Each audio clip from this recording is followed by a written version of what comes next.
Morning traders, and this is your DAX day trade setup for today. Now I've got this level drawn in here. I just want to pull to the left and show you what I'm looking at. So you can see a lot of interaction. There's tails, they're quite close to it. There's more tails on it there, more tails on it there. Use the support here and use this resistance here. Okay, so this level that I have drawn is fairly significant. We see we've broken through, we've bounced off it, we've come back to test it.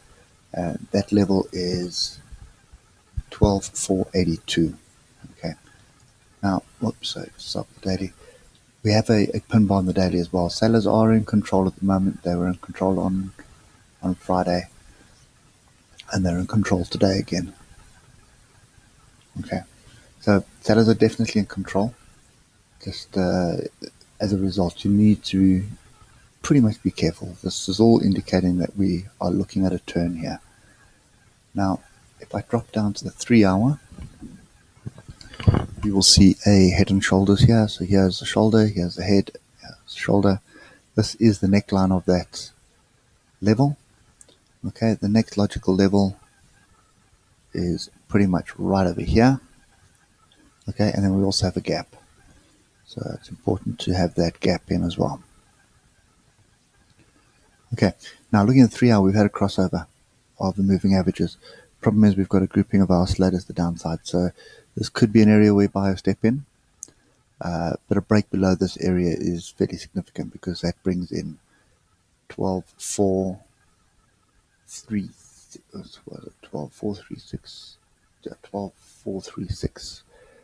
Brings 12,436. There's another one probably at 12,43. Let's just get that one. 12,43. No, 12,4220. Okay, and then obviously we have the gap, which sits here at 12,400. Okay, so for now, trend is down. Not very convincingly though, because look at these tails, the top tails, the bottom. We look at this on the 1-hour, you'll see a pretty similar picture. Lots of volatility, so down, up, down, up, down, up, down, up. But the important thing to realize is that the moving averages are moving down. This trend is still down. Okay, this is a bullish signal here, but I'm looking for a second bullish signal in this kind of scenario. Normally, if it's a pin bar, I would look for only one, but the inside bar, I'm looking for another bullish signal. I don't have one. Okay, so if we just pop down to the 30-minute, this is going to give us our levels that we need to look for.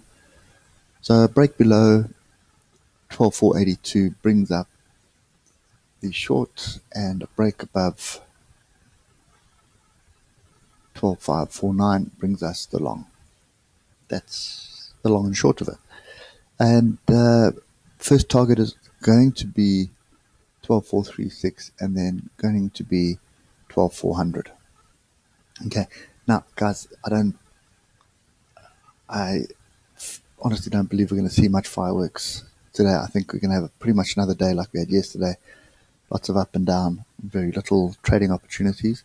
But I think short at the moment is the way to go. And you may want to, if you do get a break of this, what's that? It's a 90-point stop loss. But I would pretty much take, not even worth the trade, it's 36 points. And then the bottom one is 76 points. So, yeah, I really don't see anything worth trading here at the moment. Unless you want to go with the hour trend, wait for any pullback up to this level and then look for it. So, in other words, I think we're going to look for a gap down at the moment. We're down 0.3%. We're sitting at 12,455 and 12,482. So we're pretty much down. We're down on this area here. So we're basically below this level at the moment. So I think what you want to do is come to the 12-minute. Look for the bounce. So we're somewhere down here. Look for the bounce back up, maybe at the gap close. Then look for your short. Somewhere around there with a stop above there. So you've got a 50-point stop loss. And it might be worth just sitting it out for a couple of days just to see what's going to happen with one or some of your position, and then take profit on the other half of the position to keep the bank ticking over. But I do suspect it's going to be a continuation of this, a lot of up and down with no real direction. Okay, and you can see on the 12 minutes what I mean. Just up and down above the moving averages all the time. No clear trend at this stage. Okay, anyway, so my bias is to the short side, but I really want to see a break of a decent level, pullback, and then an opportunity to get in. And I do think a break below this and a pullback up to test the break would then bring the next level and then the next level. It's going to be a slow grind as far as I'm concerned. Okay, anyway, guys, that's it for me today. Short bias, but not much on the table to chase. I will catch you later. Cheers for now.